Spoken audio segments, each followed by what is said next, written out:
Drodzy Państwo, it's a great pleasure to introduce our speaker this evening, Professor Atina Grossmann. Professor Grossmann is Professor of History and a member of the Faculty Senate at Cooper Union for the Advancement of Science and Art in New York.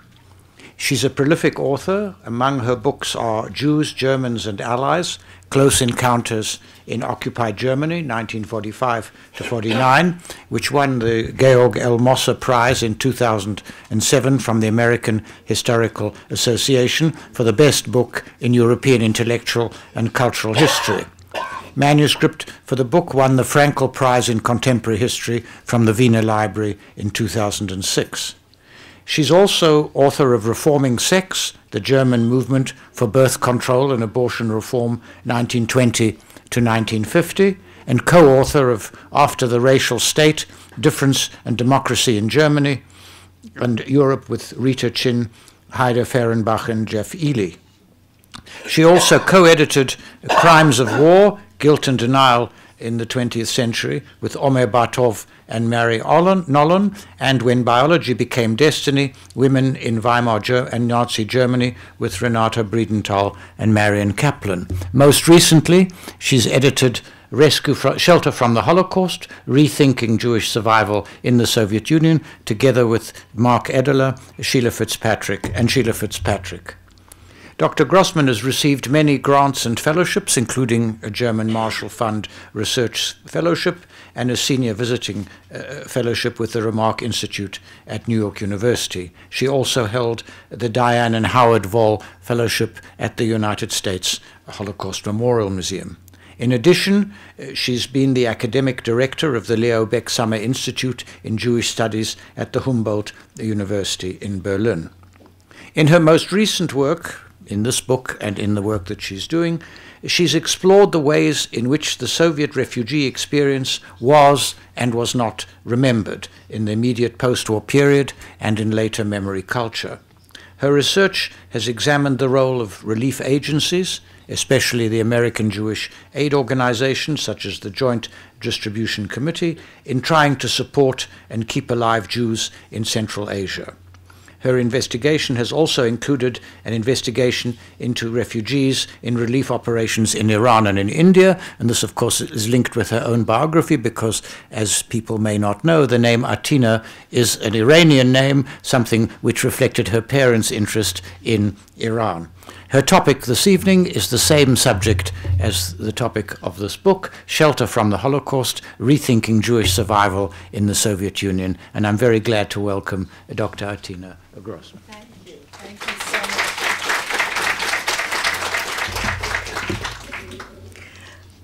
Good evening. It's very exciting to be here in Warsaw and to see so many of you. And thank you very much to Professor Polanski for that wonderful introduction, and also, of course, to Polin for inviting me. And as you probably know, we are at the end of the second day of a 3-day, very intensive conference on the subject of really rethinking Polish Jewish survival in the Soviet Union. And I have to say that much of what I will speak to you about tonight is really based on, you know, sort of what we thought was the state-of-the-art research when we put this book together in 2017.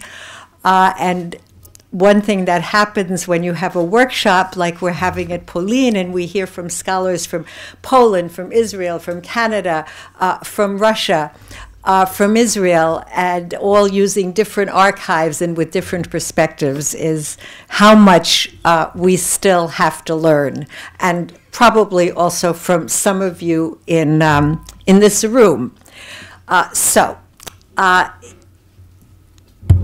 I will just begin.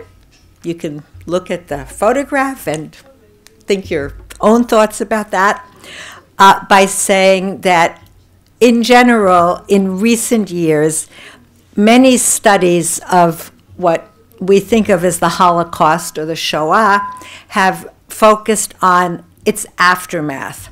on questions of memory and memorialization, but also on what has become a kind of acknowledged irony. And this is where my own work began, with really work on Jewish survivors in occupied Germany, and in particular on Jewish displaced persons, who I suddenly realized only really in the course of my research were mostly Polish Jews who had survived in the Soviet Union.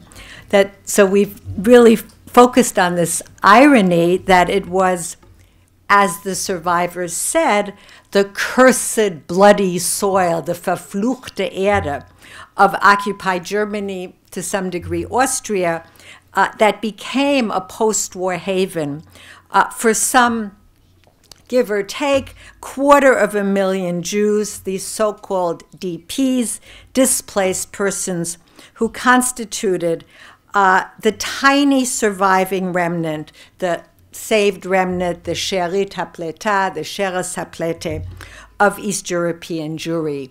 People like these who have just arrived actually from Poland, having survived the war in the Soviet Union and then been repatriated and were then led to flee again, and they have just arrived at a DP camp near Frankfurt in Seilsheim. When I show this photo to my students, they always point out that this is not their image of survivors. There are children, there are pregnant women, there are older people. These are people who had been in the Soviet Union. Or, for example, like these youngsters sitting on a bench in Berlin near a DP camp under, of course, this very resonant sign, Berlin Wannsee. I don't think they're aware of that, but spread out on a bench that they would never have been able to sit on under the Nazis, and on their way into the city to go and perhaps engage in some black market trading, or maybe even just to go to the movies. These, again, are young teenagers who probably would not have survived under Nazi occupation. These, too, are survivors, but survivors with a story that started in Poland, spent the war in the Soviet Union, and ends up actually in the Soviet Union. So this is where I began, actually, in Germany, and then worked my way back to the Soviet Union and to eventually also to Central Asia. So we've talked a lot by now about displaced persons, but we've really paid much less attention, although that has been changing in the last years, and this conference is an example of that, has been paid to this other irony, that it was, after all, the Soviet Union under Stalin that provided the crucial, if extremely harsh, and generally involuntary, and inadvertent, certainly, refuge or shelter, as we called it, from the Holocaust. First in Siberia or other remote areas of the USSR, and then in Central Asia, for, in fact, the majority of that remnant. And it's always very complicated and tricky to talk about numbers and even categories. We've been arguing about those during our 2 days so far.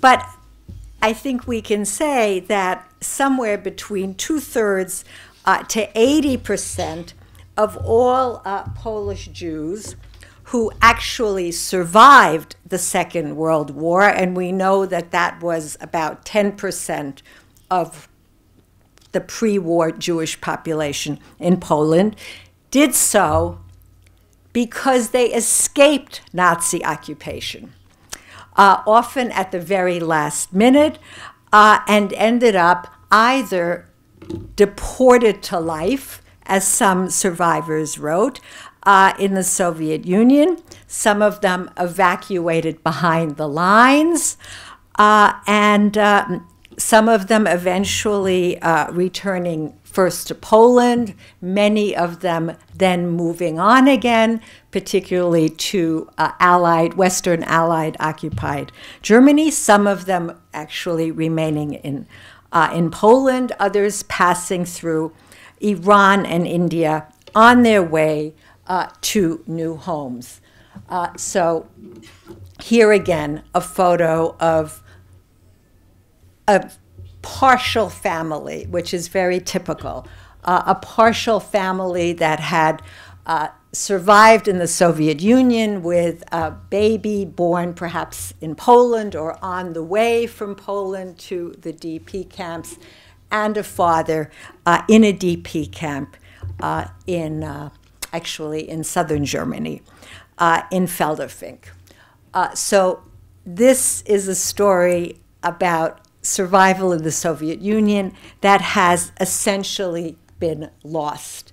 I think too often we have told the story of the Holocaust.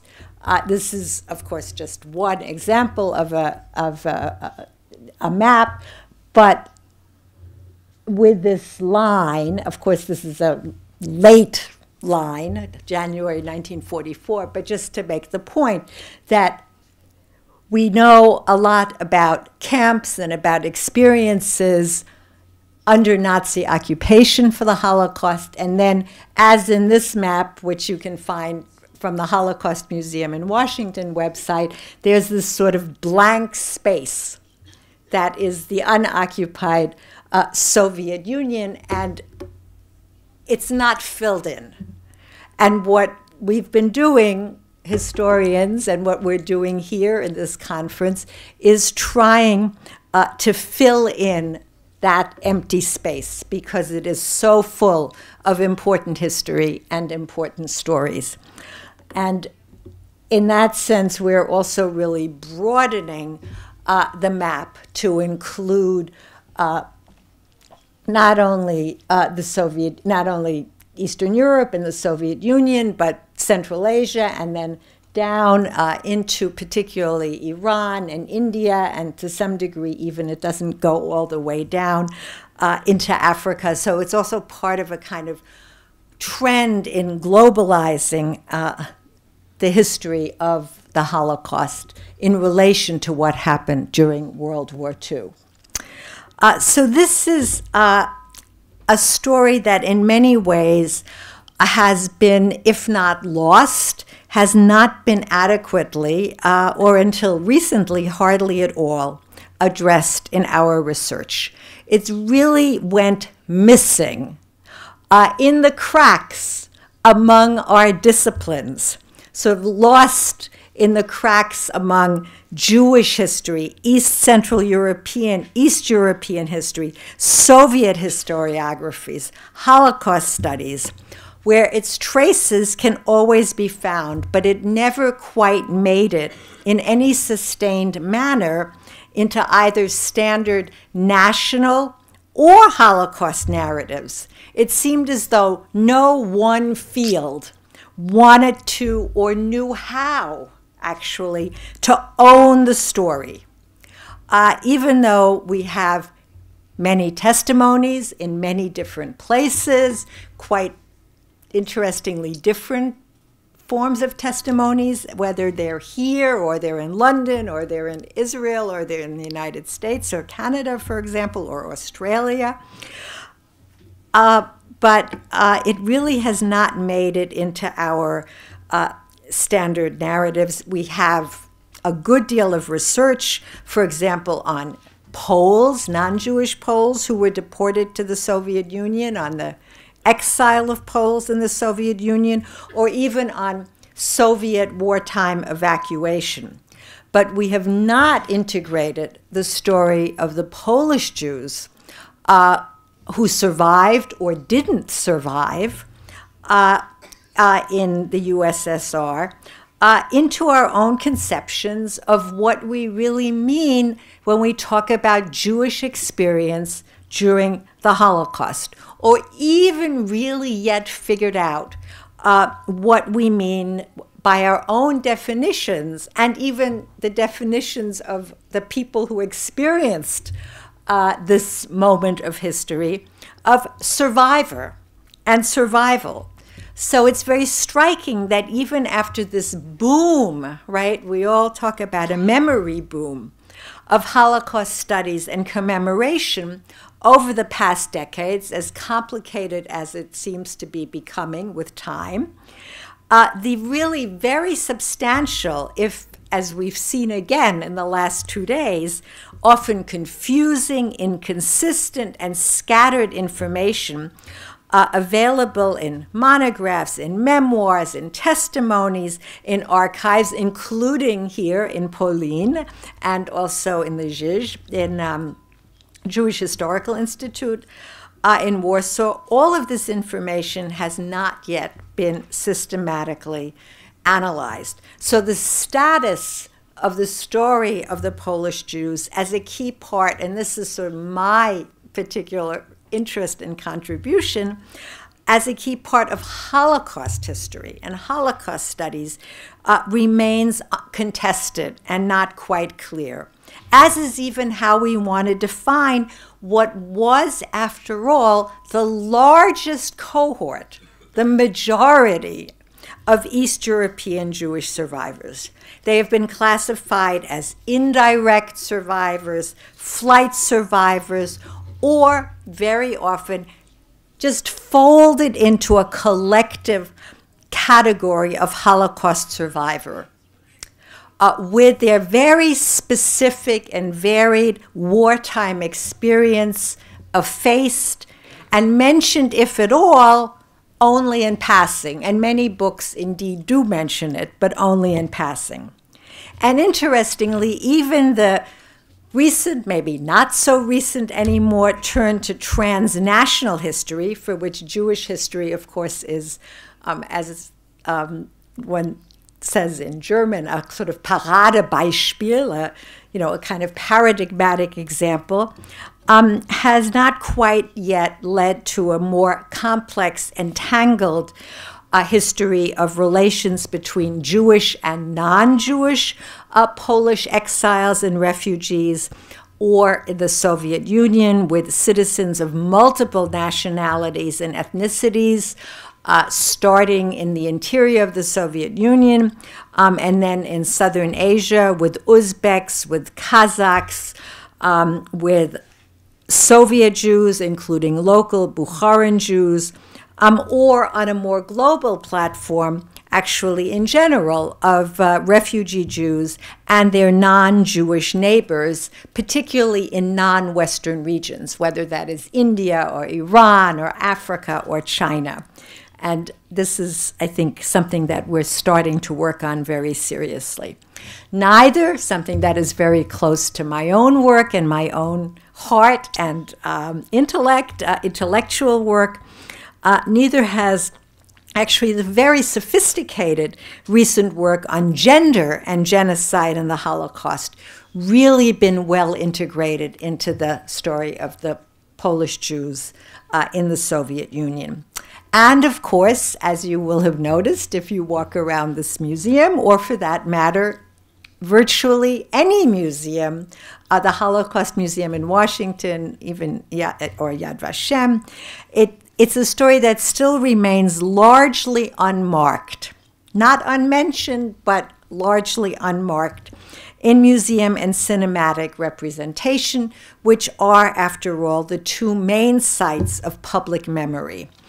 That too is changing, I think, especially in the context of renewed interest today, for obvious current events reasons, in questions of transnational flight and migration, and is expressed in what I can only, sort of describe, even if I just think about my own inbox, a sort of veritable mini flood of memoirs, diaries, testimonies, photographs, family stories that are currently being excavated, opened up mostly by a second generation, sometimes still born in the Soviet Union, sometimes born in transit in Poland, in that liminal period right after what we call repatriation, sometimes born in the DP camps, and even now a third generation trying to figure out the stories of their parents, their grandparents, which they often have not been able to piece together. We even now have a phenomenon of roots tourism, which you in Poland, I think, are very familiar with Jews coming back to Poland or to other parts of Eastern Europe, looking for their pre-war histories, often confronting dead cities, ghostly reminders. And now we even have some roots tourism moving to places like Uzbekistan or Kazakhstan, actually looking for sites of survival, harsh, partial, but survival nonetheless. It is still, and for those of us who work with this all the time, it's surprising, but it is still a surprising fact to many audiences, probably not to you because you're here, that it was, after all, this migration, this forced migration away from the territories, the Soviet territories, first attacked by the Germans, that provided the main chance for East European Jewry's survival. And this is a fact that bears repeating because it still seems so alien to the dominant narrative. After all, the so-called Asiatics who survived the extreme hardships of this Soviet shelter in the Soviet interior and then in Central Asia did constitute the numerical, if not the most visible, these people who are sitting in this forced labor camp, if not the most visible or articulate core of the saved remnant. And their story is, I think, part of and needs to be integrated into multiple overlapping narratives, into Holocaust studies, into East European and Soviet Jewish history, but very importantly also general Polish and Soviet history. It's part of that story as well. And into increasingly what we see as a kind of new global history of transnational forced migration. It's also, in interesting ways, part of a history of empire and its relation to the Holocaust. The history of the British Empire, but in different ways, what we might call the Soviet Empire, the emerging American U.S. Empire, and the German Empire. Well, who are we actually talking about? I think I left my timing over there, but this is, there were probably, and again, numbers very tricky, something like 1.5 million maybe so-called Polish Jews who could be found within the redrawn Soviet borders of the summer of 1939, who could be found there after the Germans crossed into Western Poland in early September. Maybe 300,000, give or take, of those would eventually escape the Holocaust, escape the extermination, because they landed behind the lines, sort of by this twist of fate. Some of them had fled the advancing German army into those parts of Eastern Poland that had become Soviet after the division of Poland. These were people who had to make, we spend time talking about this, Eliana Adler has written about this. These are people who faced wrenching, difficult, often split-second decisions about whether to flee or not to the east, about who should go, who should stay, what generations hesitated, parents who pushed their youth to run while they could, young people who defied the pleas of their parents to stay and instead headed for the river banks that would hopefully carry them to the Soviet side. All moves made in panic and uncertainty, sometimes in moments, days, occasionally weeks, depending on the changing progress of the battlefront. But of course, without any possibility of really knowing the situation as it would transpire eventually under Nazi control. These were people who expected that families would be reunited, and in a familiar migration pattern, more men than women, more younger people than older people fled, acts that would actually become dramatically evident in the gendered and demographic composition of the ghettos and the death camps in Poland and in the occupied Soviet Union, as well as in the composition of survivor communities.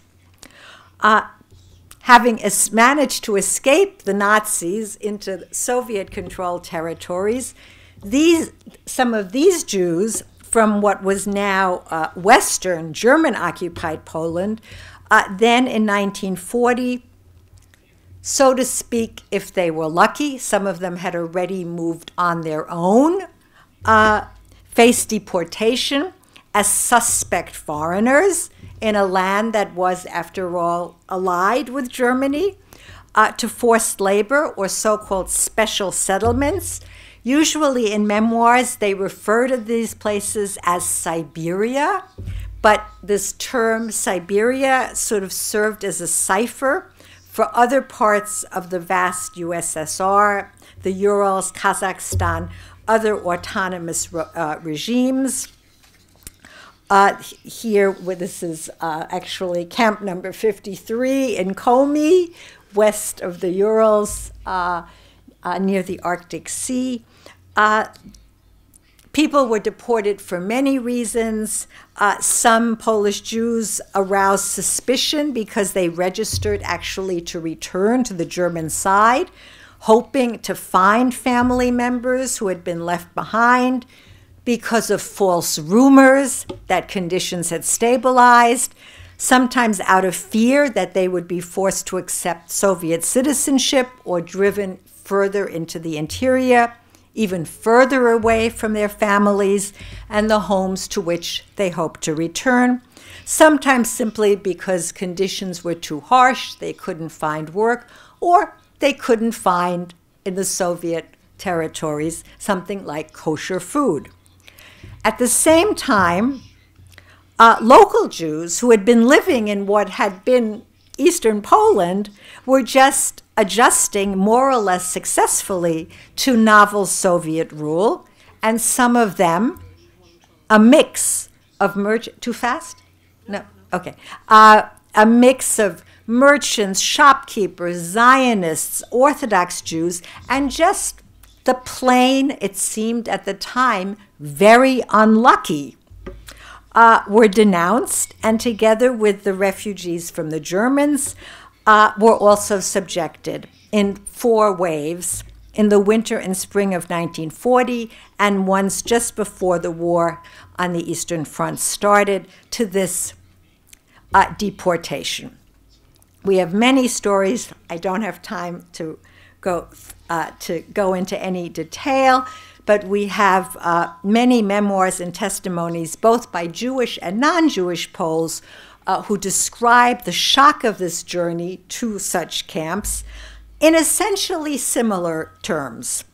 Arrests in the middle of the night or the early morning hours, the necessity to pack very quickly. This afternoon, we saw a remarkable display of objects that are in the Polin archives, of objects that people took with them, grabbed from a knife to a shaving kit, that they had to take very quickly. They describe these arrests. They describe the horrors of the journey, the lack of food, water, the lack of privacy boxcar trains, which carried them in fits and starts eastward under conditions which some did not survive. Families were suddenly separated. Sometimes a parent or child disembarked at one of the unpredictable stops to barter or beg for food and was left behind when the train pulled out. Sometimes they were separated forever, sometimes until an apparently implausible, seemingly miraculous, but actually frequently recounted reunion at another railway siding or train station. Some remember Jewish and non-Jewish Poles sharing the same car with varying degrees of enmity or solidarity. Others remember traveling separately, but only for the Jews did it later become clear that even though, as memoirs say, unimagined misery awaited us, they were being inadvertently driven away from, quote, certain destruction by the Germans. So, A Twist of History, it's a title that comes up often. It intersected then by 41 in complicated ways with the general mass evacuation of Soviet civilians, including some 1.2 million Soviet Jews, as well as broader deportations of non-Jewish Poles and other suspect foreigners, including maybe 1 million plus ethnic Germans. And this way, several hundred thousand, let's say 300,000, the numbers, again, are very different, and at the time, people actually thought it was more, up to 500,000, escaped the exterminatory German onslaught that followed the invasion. As in this photograph here in Komi, these Jewish deportees labored in factories, mines, forests, on collective farms. They endured hunger, disease, exhaustion, mistreatment, sheer shock and bewilderment at this sudden uprooting into completely unfamiliar terrain. Trains and rafts and marches dropping them off in seemingly random villages and towns, where in the midst of forests or tundra, either in extremely cold temperatures or sometimes extremely hot temperatures, they were enjoined to build new lives in exile. Mostly urban Poles struggled to adapt to demanding and often dangerous work, learning to fell trees at literally breakneck speed, driven by overseers' warnings to work or die. Some of them then also, this is a photograph of Polish Jews on a kolkhoz working in Kazakhstan. But important to remember, in contrast, of course, to the situation in Nazi-occupied Poland, these conditions did not specifically or exceptionally affect Jews. But to one degree or another, all deportees, all Poles, Jewish and not, and in many ways, as the war came to the Soviet Union, all inhabitants of the beleaguered USSR.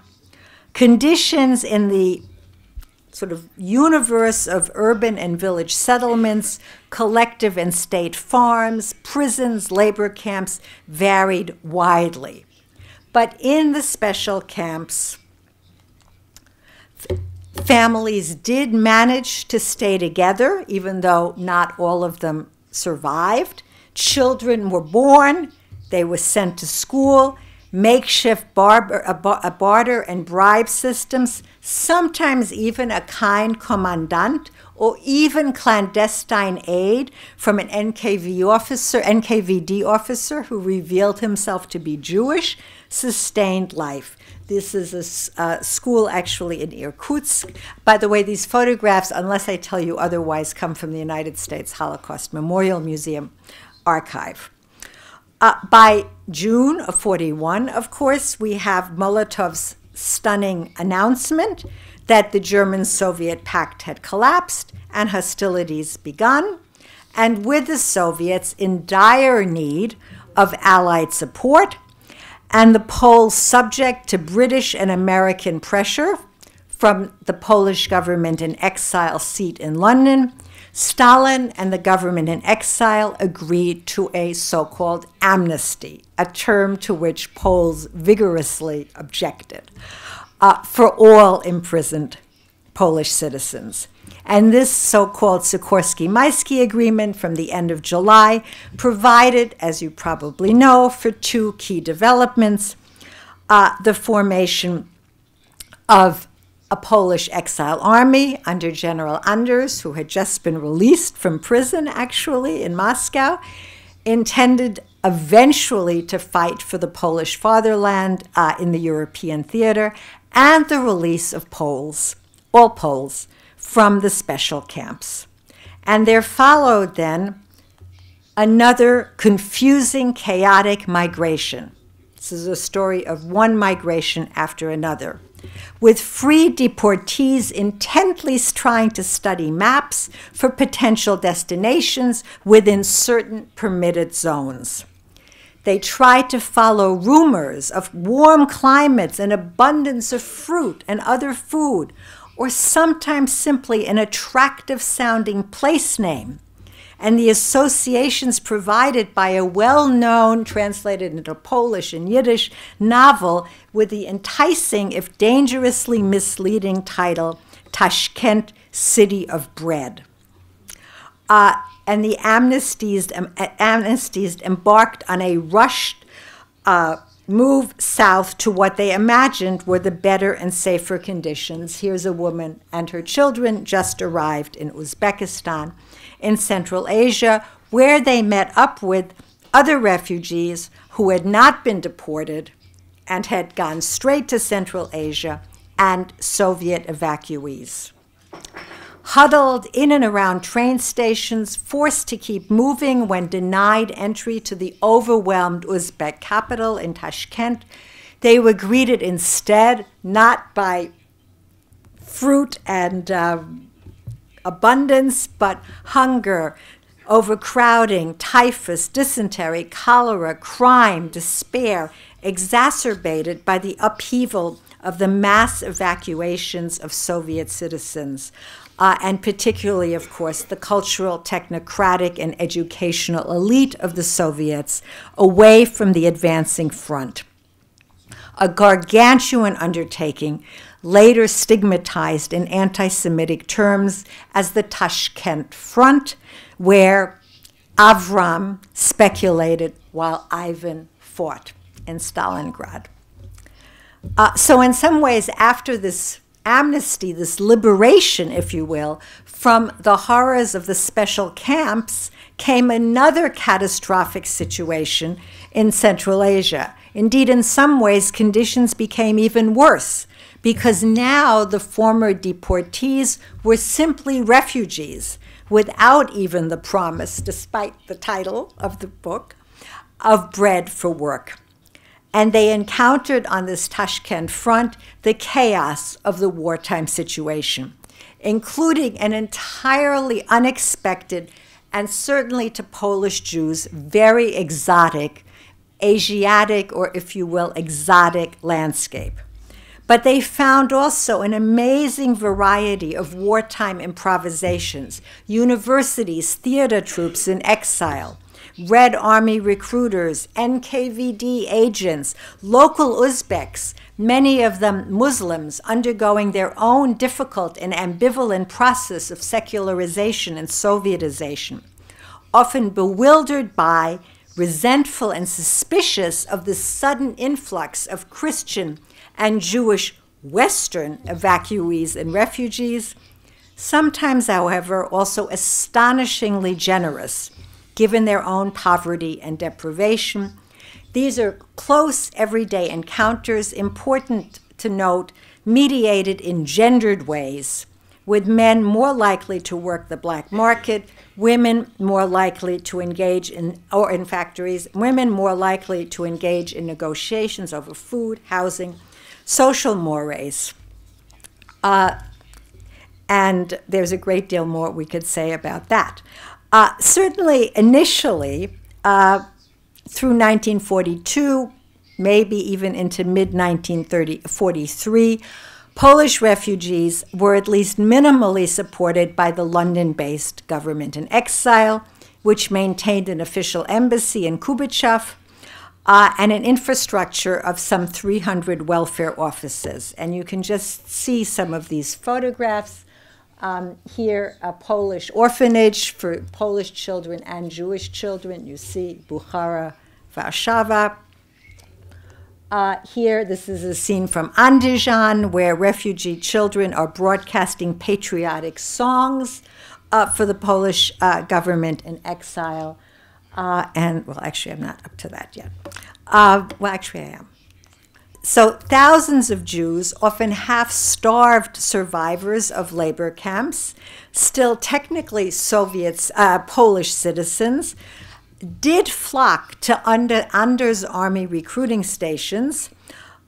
Here we see an inspection of the 5th Division.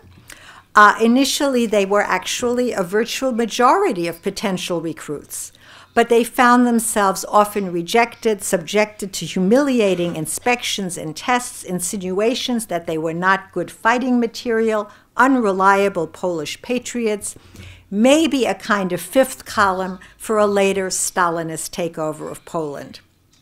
Moreover, the British, powerfully influential in the Polish exile seat in London, were also not particularly eager to see large numbers of Polish refugees cross the border into Iran and move further into Iraq and Palestine for further training, fearing exactly what did in fact transpire, that many of these Polish Jewish recruits, once arrived in Palestine, would desert.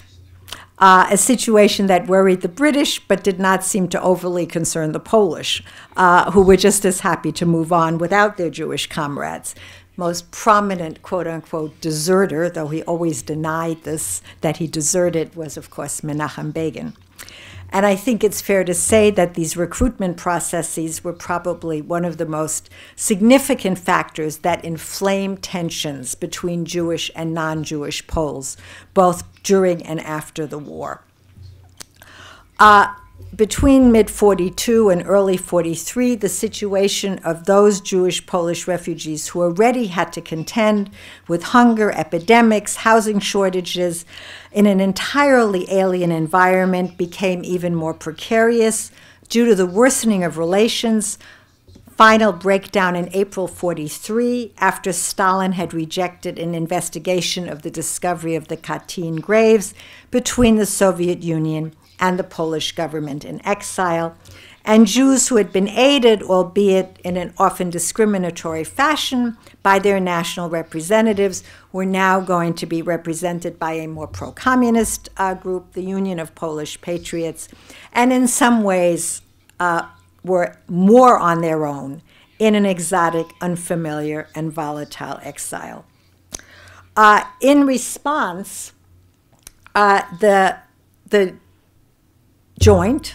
American Jewish Joint Distribution Committee, major Jewish relief organization, along with many other organizations, set up actually an operation headquartered in Tehran. Here you see Jewish recruits moving out with the Anders Army, which together with the Jewish Agency, Landsmannschaften of Polish Jews in Palestine, donated food and supplies to suffering relatives in Central Asia.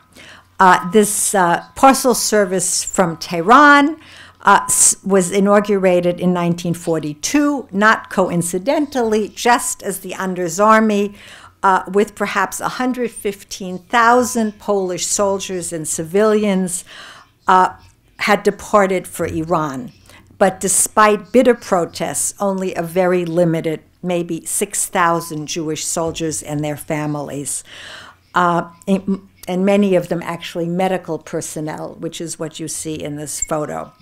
It's also included somewhere between 700 and 1,000 so-called Tehran children from orphanages in Central Asia who joined this larger exodus of Poles from the Soviet Union. We already heard a paper on that. It's an extraordinary story. We can perhaps talk about it later.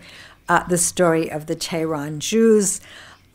My point here really is that in a very significant way, Iran becomes a part of, that's my alarm, but becomes a part of Polish history and also Polish Jewish history, and very central to the Second World War. There were many refugee Jews in Tehran. Here we have two nurses from the Anders Army. We also have Jewish refugees from Western and Central Europe who become involved in this rescue mission, who had a different trajectory. This includes my parents. I can't resist showing you some of those photos in a moment, but these are the photos also of the Tehran children who had accompanied the Anders Army and would eventually, through a very complex route, finally get to Palestine in 1943. Here you see them in their camps, and here you see some of the emissaries from Palestine who came to work with these Polish Jewish children in Iran. We also see them arriving finally in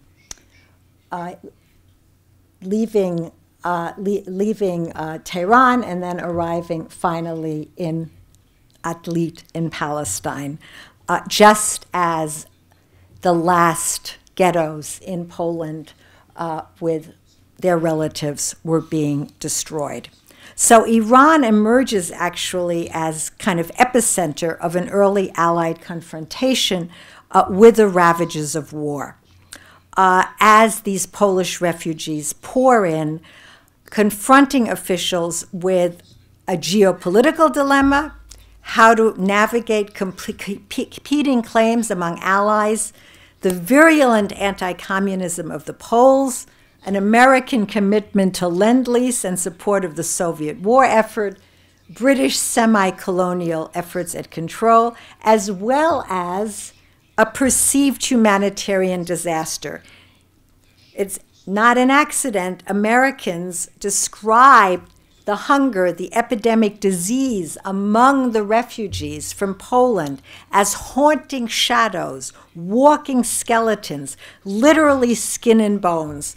The American delegate from the U.S. Red Cross referred to this evacuation in spring 1942 as this awful Holocaust. And we have many descriptions of these young Jewish children who are then finally transported to Palestine as pale, gaunt, famished, with a haunted expression. And it's interesting to think about how these depictions of trauma, composed at the time and decades later, both foreshadowed and rehearsed what we might think of as early sketches of liberated Holocaust survivors. The camps where the children were also became important sites of encounters and conflict between Polish and Polish Jewish refugees. Jewish activists complained that Jewish refugees were housed in separate camps, suffered particular hardships, left on their own, taunted or actively discriminated against by the Polish Red Cross and government in exile. On the other hand, in one of the paradoxes more familiar to us from the post-war displaced persons camps, they were all moved into a kind of Zionist promise which provided a sense of futurity. As the camp director said, the Polish children in their camp were actually envious of the Zhids they tormented as the onion stinkers. They knew that the Jewish children would soon be on their way to Palestine, their homeland, whereas they, the Polish children, had left a defeated homeland and would soon be sent to another exile, never knowing when they would return home. This was a different, new, encouraging feeling, Poles envying Jews.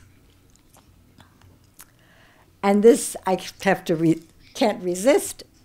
All of this is happening at the same time that you also have Western and Central European, in this case German refugees, who are already in Iran working together with the Joint and the Jewish Agency and the Americans and the British to try to help the Polish refugees. These are my parents in Iran. So just to give you a quick sense of another kind of refugee existence, very different, but also in one of the Orient, but not in Central Asia. Finally, sort of just starting in 42 with the arrival of the Anders Army, but intensifying between July and November 43, just prior to the end of 43 Tehran Conference, confirming mutual war aims, the JDC cooperating somewhat uneasily with the Jewish Agency, the American Red Cross, the Polish Red Cross, set up a very extensive parcel program, which did in fact send, by 1944, some 10,000 packages a month from Tehran to the Iranian-Soviet border and then into Central Asia. This is just, and also to Siberia. This is just an example of a postcard that actually made it to the American Joint Distribution Committee office, Tehran, Iran. And on the back, it's hard to read, but in Yiddish, it's actually from April 44, it says basically, thank you for the matzah. There was much more than matzah in those packages, tea and sugar and items that would be useful for barter in the Soviet Union, but that's what they felt comfortable saying thank you for. There were many different conflicting groups, goals, conflicts about how to deal with the Soviets, how to deal with the Poles. But for these Jewish agencies, they shared, whether they were the Bund or whether they were other relief groups from Australia to South Africa, India, London, they had different politics about Zionism, about the relations to the Soviets, but they shared the increasingly desperate goal of rescuing those European Jews who might still be saved. And most of those were struggling to survive in Soviet Central Asia. It was also in Iran that we collected some of the testimonies, especially from children, about the terrible conditions that the Polish refugees were escaping from. There were 7 of us, and only my 12-year-old brother Abram and I remained. Of the 15 people in our family exiled, 6 remained. Many came to see their wartime situation ultimately as a passage from Nazi inferno to Soviet hell, but most realized better to have been deported as a capitalist and enemy of the people than to fall into the hands of the Nazis as the Jew. In the end, we were alive. Now we felt ourselves lucky. So, the point being that this really was, in the Soviet Union, a kind of mass death, if you will, but of a very different quality than that faced by the Jews left behind under German control. It was not total. It allowed for survivors. It was a fate shared by non-Jews, although refugees were particularly hard hit. It was devastating, nonetheless, ultimately made perhaps even more difficult to bear by the later knowledge that the exiles in Bukhara, this is the Sparta shoe factory, or Tashkent or Alma-Ata had been the lucky ones. Even the most critical reports recall comfort of escaping into school, learning to read Pushkin, Chekhov, other literature under portraits of Lenin and Stalin, eagerly following and cheering on the progress of the Red Army, singing the songs of the great patriotic war, even as a father and older brother risked their lives on the black market, and a mother lay sick with typhus in a one-room mud hut rented out by a landlord in Fergana or in other cities in Central Asia. So we have dizzying contradictions. Here we have a youth group. Here we have a group portrait with the papers that they are reading. Here we have an orphanage, particularly for Polish Jewish children, which was actually the Fatah Abad Kolkhoz, which was actually run by local Uzbeks. We have photographs like these of Polish Jews sitting in a chaykhane, in a tea house in Bukhara. We have also evidence, we talked about this earlier, of links between the Polish Jews and the local Bukharan Jews. This is photographs from a wedding, more photographs from a wedding, but also other kinds of connections, almost a kind of exotic tourism, whether it's to the Ismail Somali Mausoleum in Bukhara, whether it's to the tomb of Tamerlane in Samarkand. There are so many different stories, and people will always say when they look at these pictures, they say, but we didn't look like that. We were not, we were not so well dressed. But these are the photographs that we actually have. And we survived is the refrain of the survivors who endured in the Soviet Union. Here we have a baby born in Bukhara, Ben. He's holding a red flag. His mother, it's a studio photo. Here's his mother again. We survived has a very different valence than we survived of the Nazi occupation. By the end of the war, this is VE Day in Bukhara. It says May 9th, 1945. We have a repatriation agreement. It brings Jews eventually in fits and starts, the trains in the other direction. Maybe 200,000 Jews, maybe altogether 240,000 Jews by 1949, back to Poland, many arriving between February and July 46, not coincidentally, just as post-war anti-Semitic violence reaches a climax with the pogrom in Kielce on July 4th. And when these trainloads arrived in Łódź, in Radom, in Krakow, but also, of course, in the recovered territories in Upper Silesia, where many of these Polish Jews had never been. Survivors of ghettos, camps, hiding, and partisan units turned out and gaped. When the women saw our children, they could not believe their eyes. They all said, "You still have children.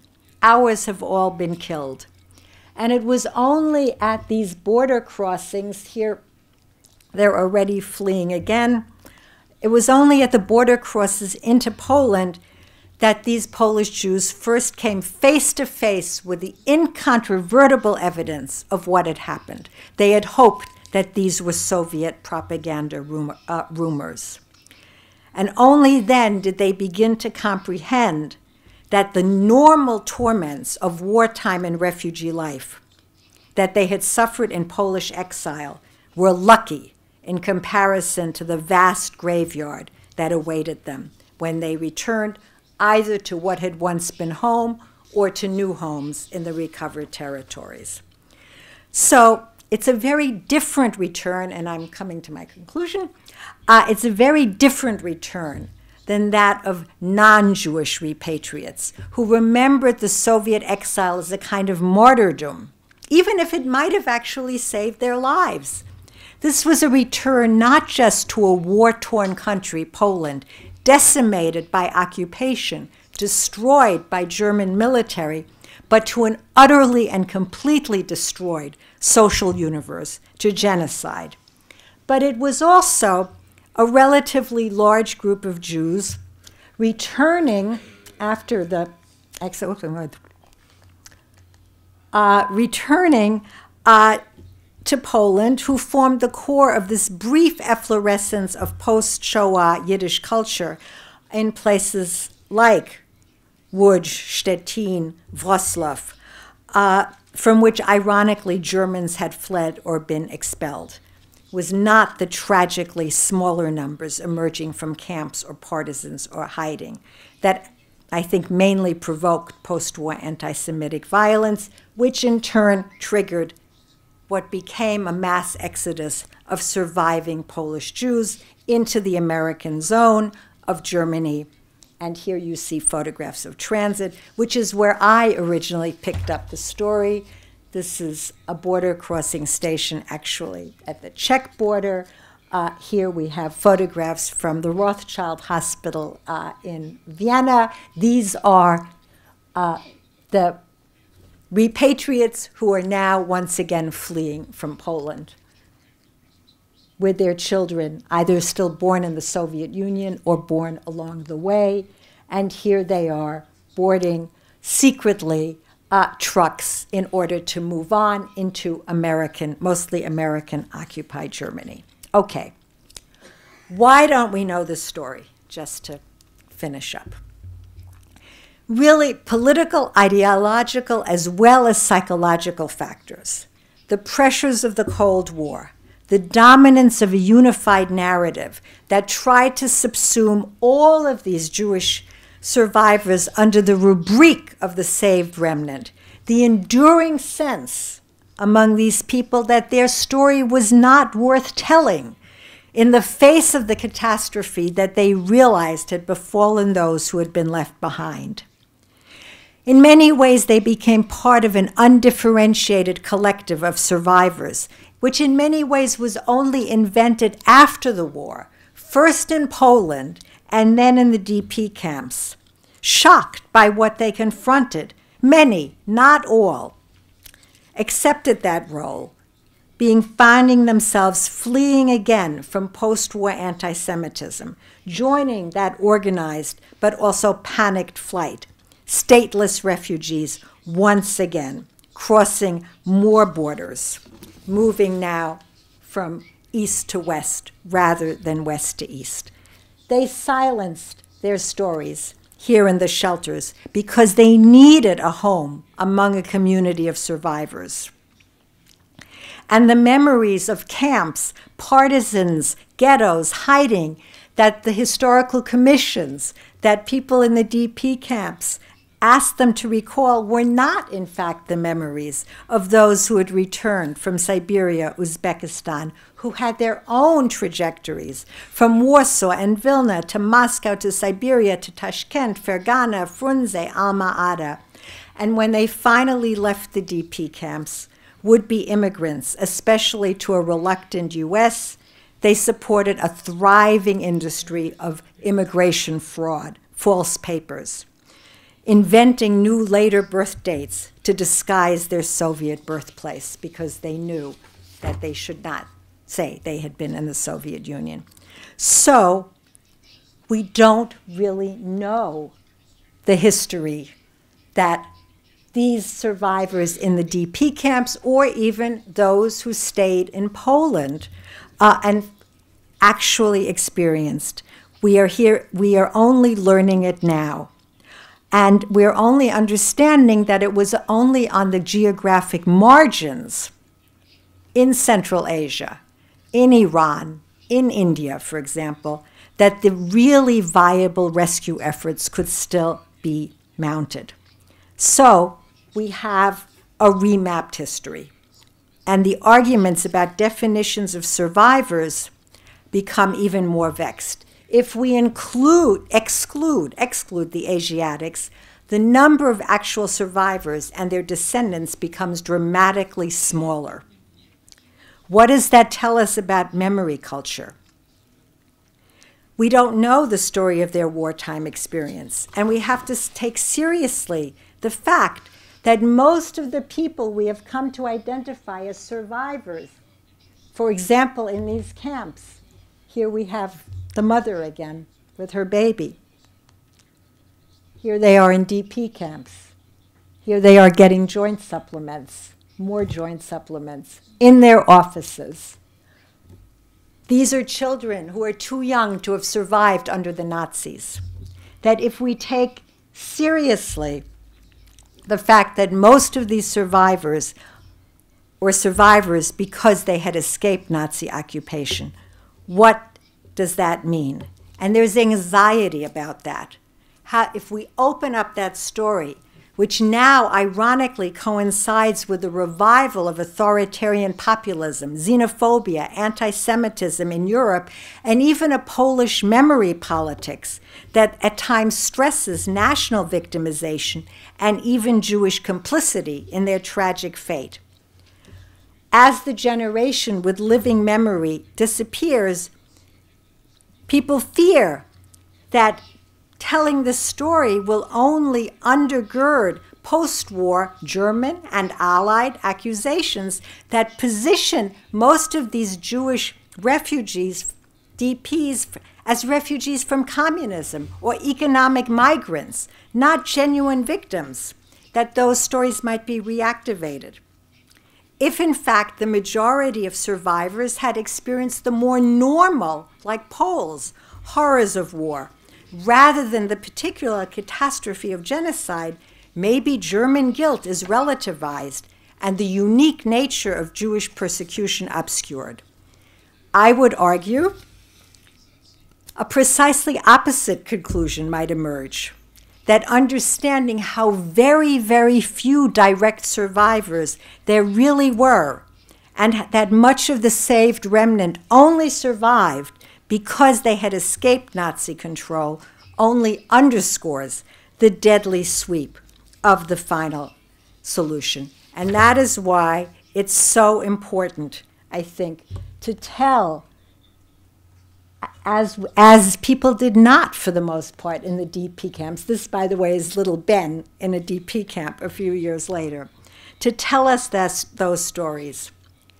We're challenged to focus on the Holocaust in the context of general histories of flight, migration, displacement.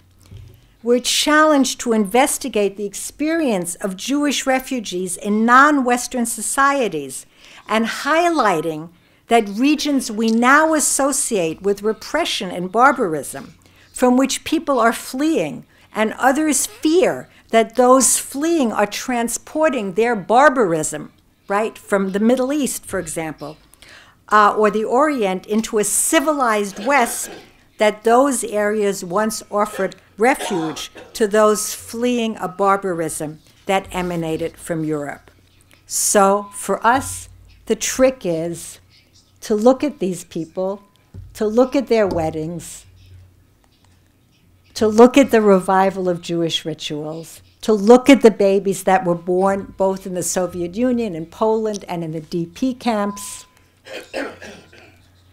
to think about the memories that they expressed, to go back to the beginning, photograph the arrival in Seilsheim, and to think about the memories and the stories that they took with them, whether to Palestine, to Australia, to the United States, to Canada, the ones that they kept in Poland and that were often not taught and not told. And so I, for one, hope that by telling these stories, which are so hard to tell, that's why we often have people drawing maps. They couldn't even explain it to themselves.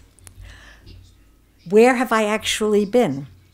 That once we start to tell the story of Jewish survival in the Soviet Union, especially Polish Jewish survival, that we are going to remap the history and will be able to think about the Holocaust, its victims, its survivors, as well as even perhaps our current crises about refugees more deeply and more comprehensively. Thank you.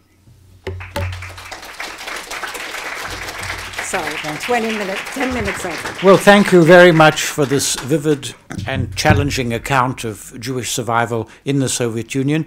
I think in this audience the story is much better known than in the United States or in the West, but it'll be very interesting to see how the audience reacts to this presentation. And we do have some time for further discussion, so I'll invite people from the audience to speak. Please speak into the microphone. If you want to say something about your wartime experience, insofar as there are people still here with the wartime experience or the wartime experience of your parents, particularly if it is in the former Soviet Union, this would also, I think, be helpful in giving more background to the issues which are raised in the discussion today. So please, we look forward to your contributions. Thanks a lot. Thanks a lot. Professor Grossmann, I would like to thank you very much for this presentation, because, you know, this gave me some opportunity to compare or to confront, you know, the stories I know from my family history, because it's also part of my history of family, with some general picture, some bigger picture you gave. So, so thank you for that. And you know, both my mother and my late mother-in-law spent 6 years in Siberia, so I know the details of these stories, the particular stories, but this big picture is really valuable for me. And I have also a very detailed and technical question about the photos, because the photos I saw here are the detailedly described. For instance, you know, is it possible to have it available somewhere in the net, for instance, you know, or something like that? Yes, and in fact, people are using them. Oh, sorry. Yes, as I said, except for my family pictures, the photographs are at the United States Holocaust Memorial Museum, so they were donated, which is why I also know, for example, the early photographs, I know that those were people who were in the Soviet Union, and you can find many of them online. You can also write to the photo archivists. You can also talk to the photo archivists here. These are photos that are available, but there are many, many private collections. I think POLIN is collecting them now as well, that are in your basement, your attic, some trunk that you haven't opened, that hopefully you haven't thrown out, that we need to collect. And of course, these are very particular photographs, right? I mean, they were taken to give an impression that people were doing well, and some of them were. Right. So we have to take that into consideration. Okay, but I understand that... No. Right, okay, right. Right, okay. So, because my question was also about the description of those photos, whether these photos are described detailedly. For instance, where the photos were taken or something like that, or... Yes, some of them were taken actually by the government in exile. Some were taken by the Union of Polish Patriots. You can even see the logo at the bottom. Some, like the two photographs I showed you of the wedding with the Polish Jews and the Bukhara Jews, those are much more unusual. Those were taken by actually an extraordinary photographer originally from Warsaw named Joel Bright, who had already been a photojournalist in Poland. He took his Leica. He actually somehow managed to have it. That's why they wanted him at the wedding, by the way, because they knew he had a good camera. And then he ended up in the DP camp. He actually also took the picture of the mother and the father and the baby. So there are other private collections that look a little different, maybe. So part of what we need to do is really gather them, and they were not distributed mostly at the time, but only later. Jeżeli ktoś chce zdać pytanie po polsku, my mamy sprzęt na tłumaczenie dla profesora Grossmann, więc to jest możliwe albo po polsku, albo po angielsku. I said that we have machinery to translate, so if people want to give questions or ask questions in Polish, yes, they can. And actually, we should gather so that you're not here all night. I'll take 3 questions. The W takim razie ja zapytam po polsku, bo żeby... Bardzo dziękuję za bardzo interesujący wykład, ale muszę powiedzieć, że czuję się troszeczkę rozczarowana, choć oczywiście moje rozczarowanie jest spowodowane zainteresowaniami naukowymi pani profesor. Ale większość, tak myślę, Żydów żyjących dzisiaj w Polsce to są ci Żydzi, którzy wyszli ze Związku Radzieckiego z armią Berlinga, nie Andersa. I żałuję, że temu nie poświęciła pani chociaż fragmentu swojego wystąpienia. A pytanie mam takie, czy widzi pani, że teraz, kiedy otwarto po 70 latach archiwa KGB, zaczęły się pojawiać książki wydawane przez Rosjan czy Ukraińców przede wszystkim dotyczące losów polskich? Ja mam taką książkę, która wyszła właśnie w tym roku, jest po ukraińsku niestety napisana. Czy widać jakieś poszerzenie informacji, które się pojawiły w tych sprawach? Dziękuję bardzo. Okay, should we take more? I'll take two more questions.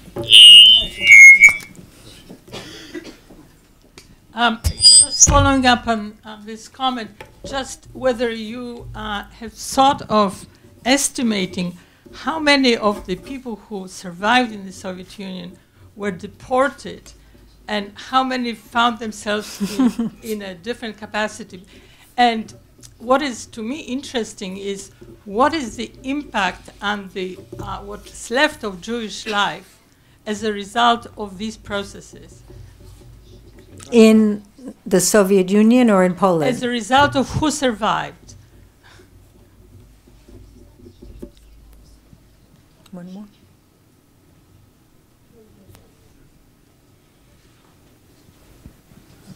Dziękuję bardzo. Ja mam do pani profesor pytanie, czy spotkała się pani profesor z relacjami, wspomnieniami, doświadczeniami Żydów, którzy byli ewakuowani w głąb Związku Radzieckiego w czerwcu i w lipcu 1941 roku, a byli wcześniej więźniami więzień, radzieckich więzień w okupowanej przez Sowietów Polsce. Mam na myśli właśnie tę zbrodniczą, masową ewakuację więźniów w 1941 roku, w czerwcu i w lipcu. Dziękuję bardzo. Okay. Yes, the Berlin Army. Well, you were absolutely right about the importance of the Berlin Army, and which had many more Jews proportionally than did the Anders Army, and I think that this is really a function of the fact that I am coming more from the field really of Holocaust studies, and where we, in a sense, started backwards, I did, from the experience not of the Jews who ended up in the DP camps, as well as the Jews who had escaped the Soviet Union. And so in that sense, I think there's a lot of room for the kind of research that is being done here for Jews who returned to Poland with the Berlin Army, although we also know that there were plenty of people who decided to go all the way to Berlin. They wanted to make sure that they wanted to see destroyed Berlin, and then some of them decided that they were not coming back. I have some, interviews like that. But of course, there were those who then did go back. And I think what's important, whether these were Jews who were in the Berlin Army or whether these were Jews, for the most part, who remained in the Soviet Union and then were repatriated and fled Poland to the DP camps, but nonetheless, and I think this is really important, nonetheless had a much more ambivalent picture of the Soviet Union, then, for example, other DPs, non-Jewish Polish DPs or Baltic DPs who were vehemently anti-communist, whereas the Jews were much more aware that the story was much more complex. And that was, I think, part of the story also of the tension between Jewish and non-Jewish, for example, survivors, displaced persons. I'm going to just presume the authority of the chair. You also asked about material in Russian, Ukrainian, using the new archives. There are a number of people from the Russian Federation taking part in this conference, among them Professor Budnitsky. I'm not sure that he's in the audience, but he has published the memoirs of Serov, who was a key figure in the NKVD, and this has a lot to say about the Jews who fled to the Soviet Union, many of them members of the KPP or former KPP who were suspect in Soviet eyes, but I don't want to presume too much in my position as chair, and I'll ask Professor Grossmann to answer the other two. Right.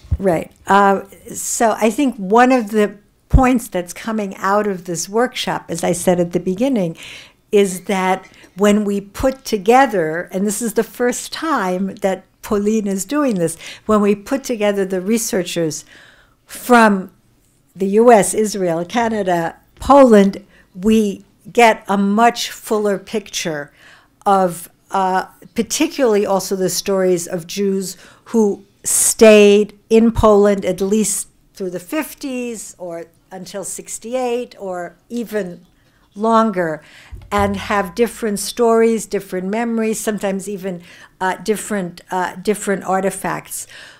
So that's part of what this workshop is all about. In terms of the question of evacuees versus people who were previously imprisoned, the deported, I think one of the points that we were discussing today is that those categories also are not always clear, and that when people are joined together, ultimately, often in Central Asia, some of them got there because they were Soviet citizens already, or they accepted Soviet citizenship.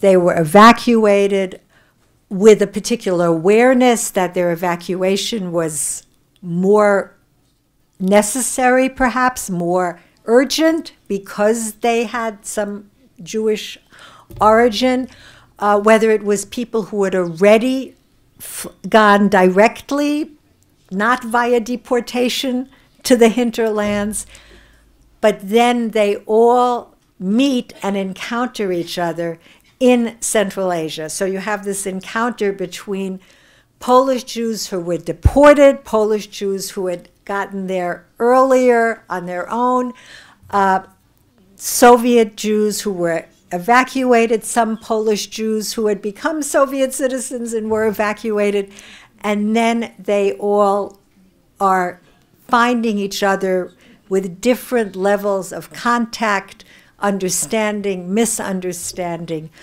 in Central Asia, which I think is why some of us are so particularly interested in this experience in Central Asia.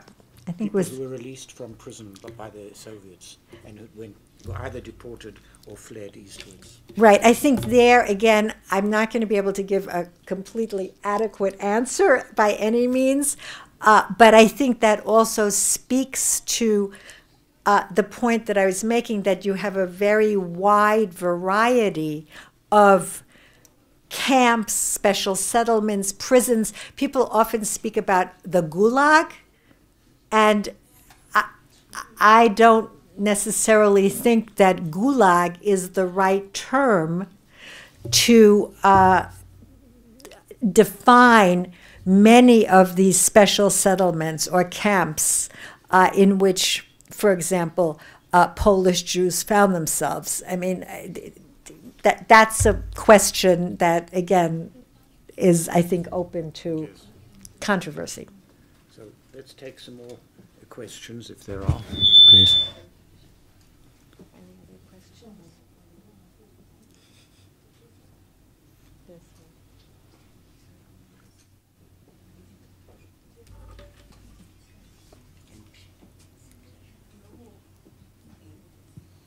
Pani mówiła ciągle o Azji, o wysłaniu. Ja byłam w Związku Radzieckim 6 lat, jako uciekinierka mogę powiedzieć, jako dziecko, prawda, jeszcze. Ale nie byłam ani w Azji, ani nie byłam zesłana. Tylko moi rodzice na tyle mieli rozum, że trzeba od hitlerowców uciekać. Mieszkałyśmy przed wojną w Łodzi, uciekliśmy do Lwowa, z Lwowu się zaczęły wywózki, uciekliśmy dalej. I przeżyliśmy całe 6 lat w jednym miejscu. I wcale nie powiem, że to była Kanada. Rodzice moi bardzo ciężko pracowali, bardzo ciężko. Tam się urodziła też moja siostrzyszka, która tu jest obecna. I no jak tylko powiem Państwu tyle, to co u nas już takim przysłowiem zostało w rodzinie. Jak przychodziła z przedszkola i pytałyśmy ją, czym was karmili, to ona mówiła, nas nie karmili, my sami kuszeli. A co wy kuszeli? Chleb tu stoi i czaj nie słodki. I takie było dzieciństwo nasze. Proszę Pani, było bardzo ciężkie, ale przeżyliśmy. To jest najważniejsze. I dlatego my jesteśmy jakoś napiętnowani, muszę powiedzieć. Bo o nas się nie mówi. Mówi się o dzieci, co byli tutaj w Polsce, którym absolutnie nie zazdroszczę i mogę tylko im współczuć. Mówi się o tych wysłanych do Azji, a ci, którzy mieli rodziców myślących, wiedzieli, co to była noc kryształowa w Niemczech. Wiedzieli, że trzeba uciekać. To my jesteśmy tutaj jakoś jak drugi gatunek. Absolutnie nic się nam nie należy, nic nie powinniśmy mieć, bo pojechałyśmy z miłości do towarzysza Stalina, do Związku Radzieckiego. Dobrze, czy są jeszcze pytania?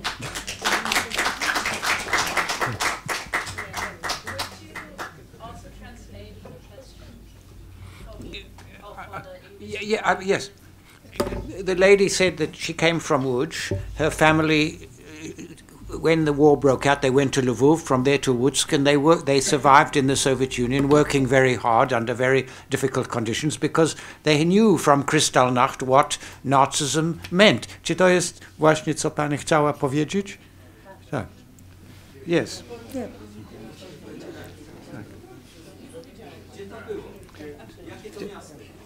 Czy są inne...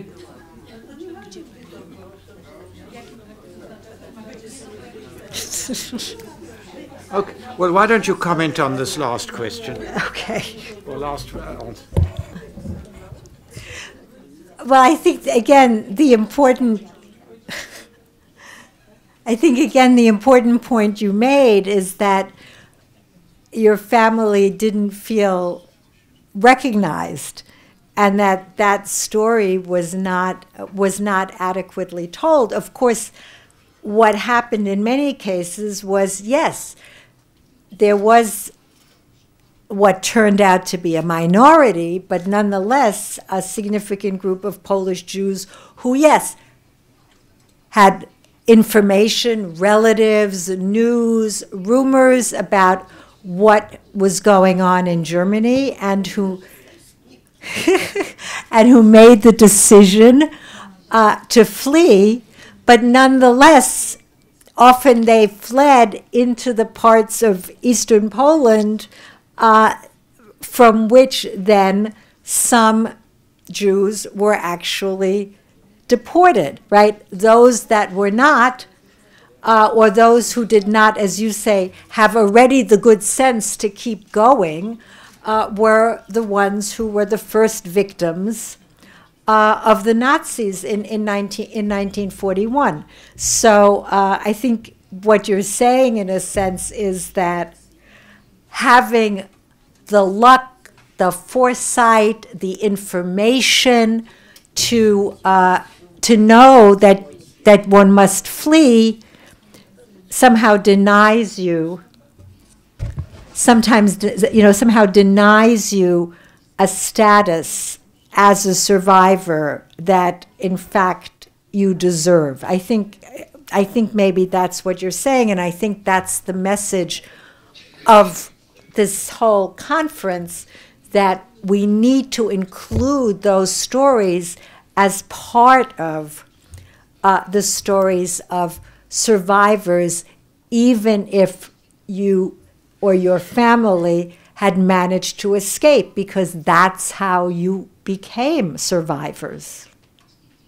I think this is probably a good moment at which to bring the meeting to a close. I'd like on your behalf to thank Professor Grossmann very much.